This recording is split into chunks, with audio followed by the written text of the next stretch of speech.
And 3, 2. Good afternoon, everyone. Welcome back to the Peter Walsh podcast. You know, lads and ladies, girls and guys, gents and females, men, women, boys and girls out there. I come with a bit of a heavy heart today, I have to say. Oh, it's weird. Ever since Patrick's Day is gone, it seems like a lot of people have got into this depressed mode again. Like, we were doing okay, weren't we? A little bit there for a while. Now, the good news, it's not all doom and gloom. I think we're all just still recovering, aren't we, from coronavirus? We still have our ups and downs, which is totally understandable. I think, we were locked up for what, 2.5 years? And you know what? Some of you guys might think I'm actually crazy that I'm talking about coronavirus still. But I honestly do think, guys, that I said this at the end of coronavirus. I said that now the real coronavirus will start. Because we were coping when we were in coronavirus. We were coping. We were trying to get through the lockdowns, trying to just, okay, what am I doing tomorrow? What am I doing today? And I hope that actually going to make anybody feel a little bit better before I go into the relationship stuff today. And my God, my chair is so squeaky. What is wrong with me? I need to get this thing fucking sorted. Oh, good Lord. Okay, so I would look at it, guys, because I think a lot of the time, and this is actually happening in relationships too, right? And this kind of ties in with what I'm about to talk about today, is that the thing with coronavirus and dating is that it's the standard or expectation we should be at, all right? Whether it's coming out of coronavirus. So hear me out, right? When we come out of coronavirus, I think in many ways, a lot of us were thinking that we've got to be perfect now again, back to normal, and everything's going to be great. But then all of a sudden there was an anticlimax, of course, and, you were left with your inner demons coming out of you in coronavirus. Like, you weren't on a 2-week holiday with the girls or the boys and you came back really relaxed and, it was an unbelievable holiday and refreshed, even though you might have a holiday blues. But, you didn't come from a great place mentally where you're back into real life. You've went the complete opposite way. So I think people need to give themselves a little bit of slack here. Like, I've had my moments. Good Lord, have I had my fucking moments. I've even had my moments in the last couple of days. But I can catch myself to a degree because I know what this is all about. This is the real coronavirus. Imagine this. This might sound a bit crazy to some people, but hear me out. I think the coronavirus now, what we're dealing with, it's like going to the gym and you're lifting weights, right? Now, imagine yourself in the gym. You're lifting the weights, okay? You're pounding them, you're all this, right? And you're trying to get that last few squeezes out of it, okay? Now, think about that. That was lockdown for us. We're trying to get through it, right? So you're lifting the weights, you're trying to get through, but you've got the energy. You can still squeeze that last 2, 3, maybe reps out. Then go to coronavirus. We're still just trying to get through. Let's keep going. We're nearly out of lockdown, all right? Now what happens? You go home after the gym. You wake up the next day and you're exhausted, right? You can barely lift your arms. We all know that feeling where even if you've never gone to the gym and you haven't lifted weights, right? You've gone to, you've helped your friend with moving a couch, and all of a sudden the next day your arms are heavy, right? Something like this, okay? But you know what I'm on about. But it's not while you're doing the exercise or while you're going through the situation, it's afterwards it hits you, right? So going to the gym is not the problem. The real part of the gym starts the next day in recovery, when your body has relaxed. Now it needs actually time to heal. The damage has been done and you need to repair your body.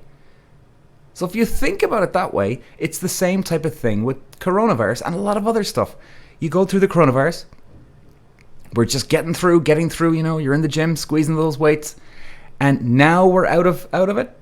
Now we're trying to repair our bodies and get back to normal because all of a sudden, hey, All the shops and bars and restaurants are open again. So, shouldn't we be back to normal? Yeah, no bollocks.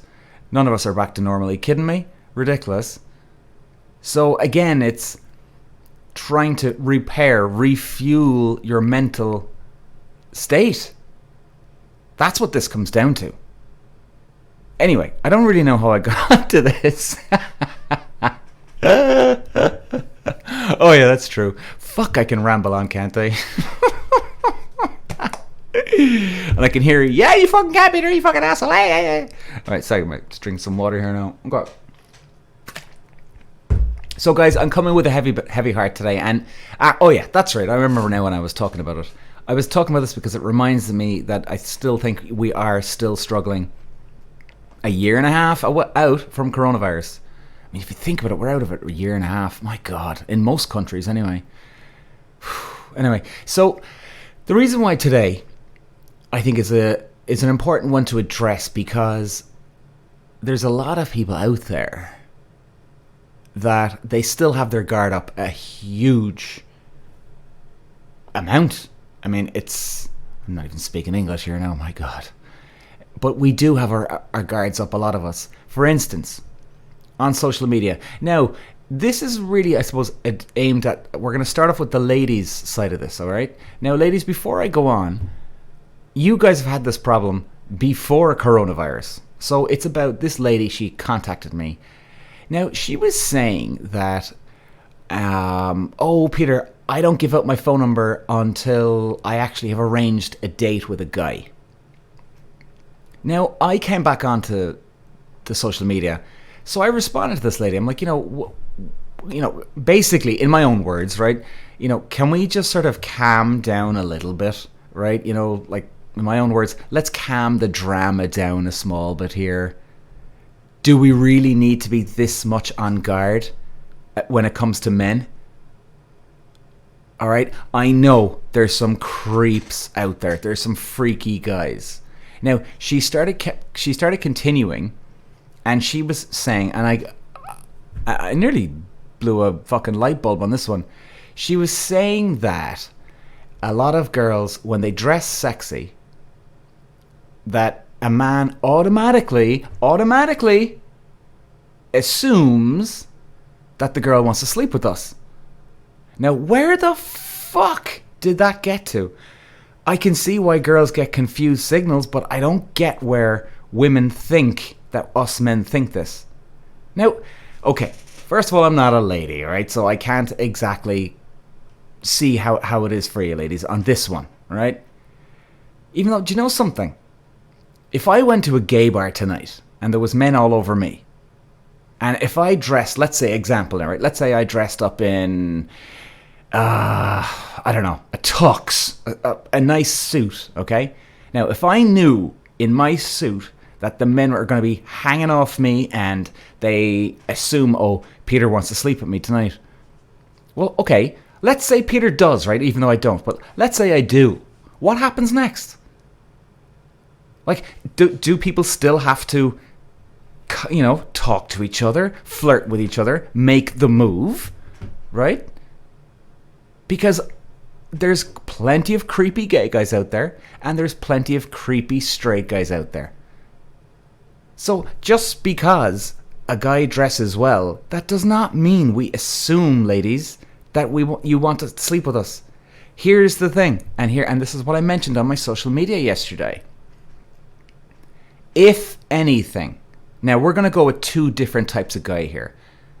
Guy number one wants to sleep with you and have a one-night stand. So let's say guy number one goes on a date tonight. He meets the girl. She's dressed really sexy. Let's go with an example, right?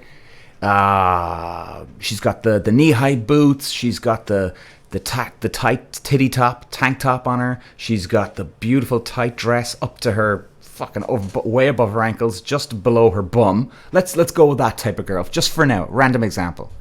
Now, the guy is going to think, oh, Jesus. Now, here's what us guys are thinking. Oh, my God. Again, going by guy number one. Oh, Jesus, look at her. Holy shit. All right? He's dying to sleep with her. Right? The girl probably knows he's dying to sleep with her. course she does, especially if she's really hot and she's got a sexy body and, you know, whatever. She's got it going on, right?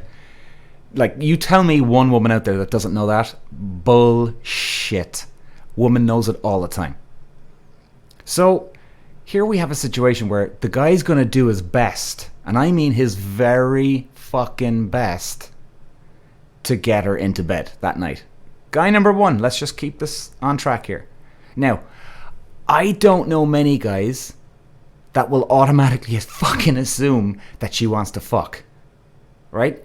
We're thinking and hoping that she's a slut and she wants to fuck on the first night. Okay? We're hoping to dear God. And now, ladies, I will tell you this. It will cross our minds that, maybe she does want to fuck tonight. Right? But I can tell you this now, ladies. Even James Bond, the motherfucking man himself, he wouldn't be automatically assuming, oh, that's it, job done. James Bond is confident, and he's confident that he could get her to bed. But Bond is confident enough, and here's where Bond gets his confidence. It's not by sleeping with all the women all the time. Bond gets his confidence because Bond, first of all, is a confident guy. Secondly, Bond gets his confidence from getting rejected and being able to get back on the horse again. So he starts to become more confident, almost to the point of invincibility. Again, that's a big word.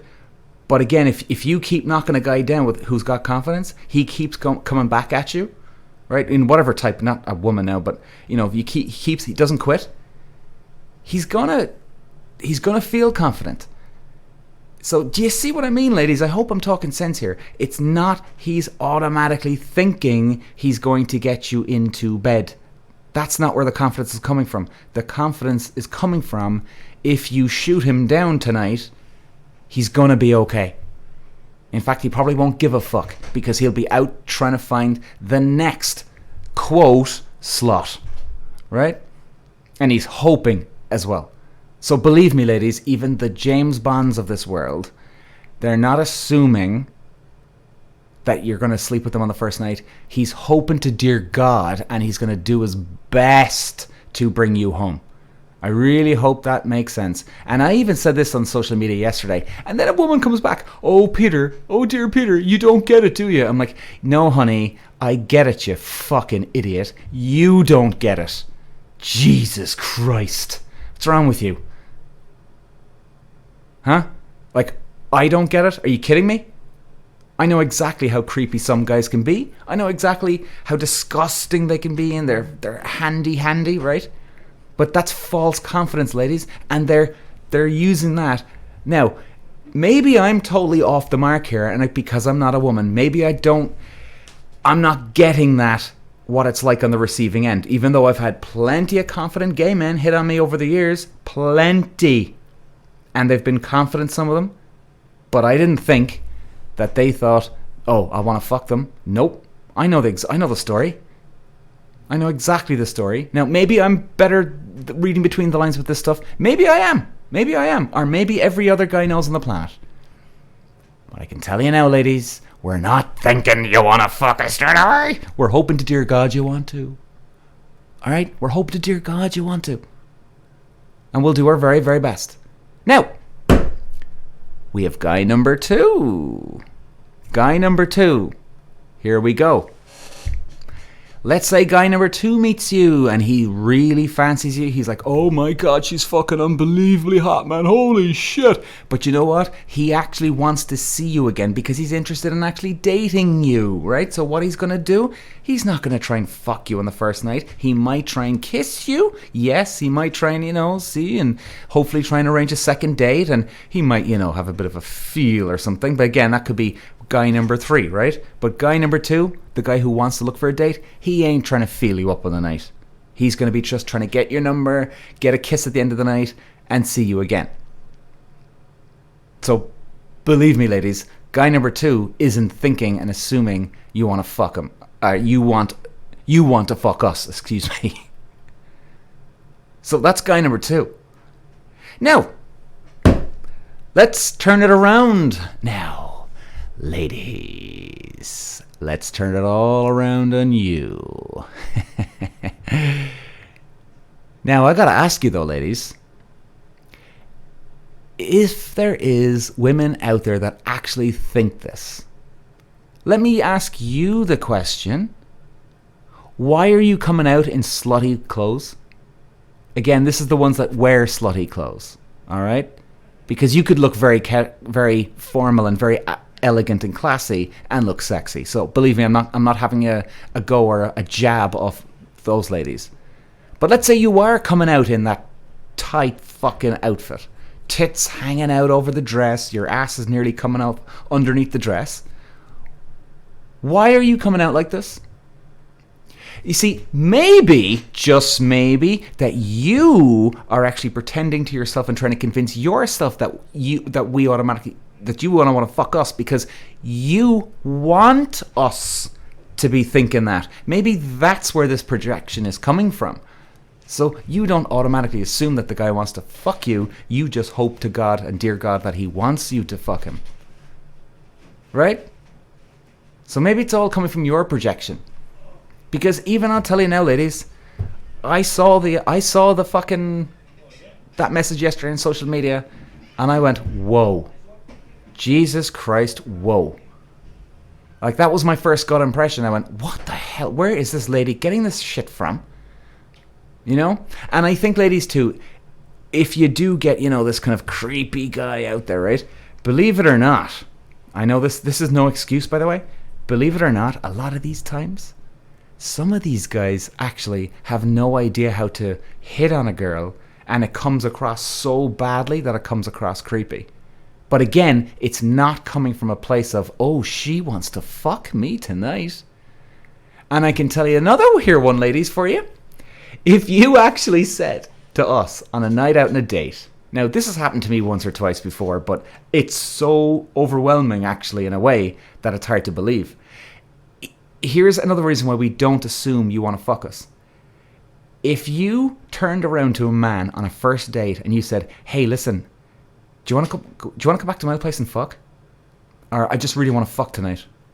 If you actually said that to a guy, I can tell you this, ladies, he's going to be seriously shocked. He'll be like, whoa, what the fuck? Where did that come from? What? And he's actually going to go the other way. He's going to go, geez, is she fucking with me? Like, he's going to be thinking that. Now, depending on how surprised he is, he might be hugely over-surprised. He might be overwhelmingly surprised. I can't even talk. But he probably could just be surprised. Either way, he's going to be fucking shocked. He's like, whoa. Okay, she's game on. Holy fuck. Now, you could have a James Bond or Brad Pitt, Bradley Cooper, Chris Hemsworth, whatever it is. He could be unbelievably dreamy, gorgeous guy. But even that guy is going to be shocked. I can tell you that, ladies. And, here's the second part. This is just... Now, here's the other part where I can relate on this one. I have to say, ladies, I can relate to this part B of the podcast more than A, because I do not agree with part A, what we just spoke about. Part B of this podcast is when women are talking to a guy on a dating app, and this lady on social media said yesterday that she will not give her phone number out until a date is arranged. Now, all right, there's many different scenarios that God knows what you're talking about, how long you're talking to each other for in a dating app, all right? There's a million trillion different scenarios that you could play out here. Okay? Now, if you're talking to a guy on a dating app, here's what happens, lady. And I think I talked about this on one of my other episodes way back. Anyway, it doesn't matter. I'm going to remind you here, ladies. When most of us men, now, when I say most, I can't speak for every guy on this one, but I'm going to be speaking for, I'd say, 80-85%. Here are the two reasons why us guys want to get your phone number instead of the dating app. Number one, the guy wants to feel a little bit more important, that you're into him more. Now, listen, when I say this, that doesn't mean that you're a bitch. That doesn't mean that you're cold. That doesn't mean that you're not interested. I'm not saying that. What it is it's almost like getting into the car to go in and confirming that the girl's in the car on the way in to meet him in town. In other words, you could be talking to 10 different guys on a dating app. Now, don't get me wrong. I'm very, very aware, ladies, that the guy could be talking to 10 fucking 20 other girls on the dating apps too. Well, after coronavirus, fuck no. No one's talking on dating apps. It's a joke. But he wants to feel that he's just not another number. And I'm sure, ladies, you can understand that one too. We all want to feel that the other person's attracted to us. Right? And, you know, even though you could be going on multiple dates this week, no one wants to know. No one wants to be reminded of that and told that. Like, we're all aware of it, right? We can all relate to this one that's single. You could be talking to somebody on a dating app. You know that they're probably talking to someone else on the dating app too. But guess what? We don't think about it, do we? We just go with what we have. Because we don't want to feel like another number. A number 2, 3, 4, 5, 6, 7, 8, 9, 10, 11, whatever. So what happens... Oh, I'm sorry, guys. Excuse me. What happens here is that if we get your number, then we go on to, let's say, WhatsApp. Well, there's a few reasons, again, now this ties in with part A of this, is that we want to talk to you on a WhatsApp. One, we've got a bit more of approval that, oh, she likes me, as in or here's another example, we're not dancing on the dance floor anymore, like with everybody else, and everything's just whatever, what's going on. We're now taking it to the next step where we're going for a drink at the bar. All right? Now, when you feel like you're going for a drink at the bar when you've met a girl or a guy on the dance floor, feels better, right? You're like, oh, you know, a bit of time to ourselves. And it's that type of scenario for us guys. So we're not another number anymore. We're now on WhatsApp. And we can talk to you now almost away from the crowd, so to speak. Now, here's the other part.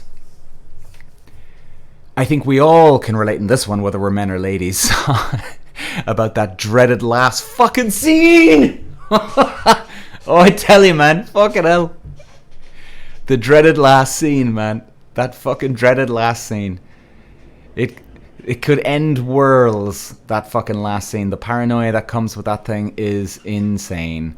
And hey, we're all men, we're all women here, and we all are on WhatsApp. And if we have our last scene turned on and we're checking out someone else's last scene, well, hey, fuck me, we've all had our psycho moments. Have they seen it? What are they doing? Are they online again? Fucking bastard. He's fucking online. The fucking bitch is online.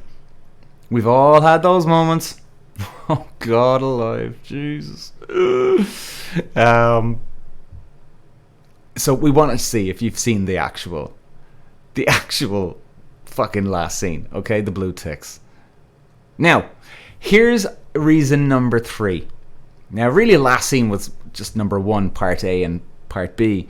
But this is the last reason. Ladies, we're just used to the app. Do you know what I mean? We're just used to WhatsApp. Like, I remember this one girl I started talking to on I think it was Tinder. And I was talking away to her. And hey, by the way, I was attracted to her. I was like, oh, fuck, she's hot. And I was so used to not getting any matches on Tinder that when this girl came along, right, I wasn't going on Tinder for a while. And all of a sudden I actually forgot about her. I went, holy fuck. And then, and it was only for the sheer fact that I didn't have Tinder on for ages until I matched with that girl. Now, we're talking about the next day, but I mean, I could have texted her way, like, sooner than when I did, put it that way. A lot sooner than what I did. So even for me, I went, oh my God. And I went, now, and I even did question myself. I went, hang on, okay, Peter, you mustn't like her anyway, fuck's sake. And I actually realized, because again, guys, if you follow me on social media, I've got my phone on me 24/7. I post a lot, so like my office is literally my fucking phone. So, you know, I get into a pattern of using certain apps different days of the different parts of the day and the week. So for me, maybe it's a bit different for me than anybody else. But anyway, doesn't matter. So yeah, guys, it's just what you're used to. You prefer to keep everything in there because you will be going on back onto WhatsApp again during the day to talk to one of the guys or the girls or your family or friends, whoever. So at least everything's there in one place. It's convenience too. Just sheer convenience. So guys and girls, before I go, we're going to wrap this up in about a minute. I hope this does give some clarity in what us guys are thinking in these situations. I understand that even before coronavirus, there was, people can be paranoid. People can be paranoid that, they don't give a fuck. They don't this, they're that, they're this. It's totally understandable. I've been there before. Jesus. And I still have my moments as well, of course. But I always try and pull myself back and go, hang on. And I try and think it through. When I have the energy now, I try and think it through. Okay, well, hang on. I'm thinking she wants to fuck me. Okay, where am I getting, does she want to fuck me? Like, I try to logically think the whole thing through. Right? Now, if you always have these paranoid moments, and if you're thinking, guys and girls, that, this person is like this, and they want to do this, and they want to do that. If you can't figure it out, and you're actually wondering, am I right? Just one simple fucking trick. Turn it back on yourself and go, hang on a second. Is this what I want to do to the person, actually? Like, I know somebody now, and some of you know now that I create the dating groups, right? And I've done that, but there's been quite a few people now that they wouldn't be my friends, because my friends would know me now, but there was a couple of people now, even this girl, I met her in a bar, and she was like, are you getting paid for these Facebook dating groups? I went, no, I'm just trying to be nice. And she looked at me like I had 50,000 fucking trillion fucking heads. Like, as in, like, I'm the biggest dumbass moron on the planet. Right? I didn't take offense to that because I understood, and this is what I'm trying to get to. If you think something about someone else, and if you can't understand what's going on, flip it back around and say, hang on a second, maybe I'm thinking this. Right? Whereas this girl, you see, this girl doesn't think I'm stupid. That's not what it was. This girl could not understand why I'm doing it because she'd never do it herself. That's the fucking difference. She would never in a million years go out and help somebody for the good of her heart. Clearly a selfish bitch. Now, maybe I'm wrong about if she's a selfish bitch, but the way she looked at me, I just knew. I fucking knew. So, guys, try not to think the worst, try not to assume things, and believe me, even I'm guilty of this as well. So, a little cheat sheet for you. If you can't figure out what's going on, maybe you think it and you're projecting it onto them because you'd do the same thing if they were in the situation. Anyway, guys, there's something to think about. Excuse me. Love you and leave you guys, and I'll see you again for the next podcast.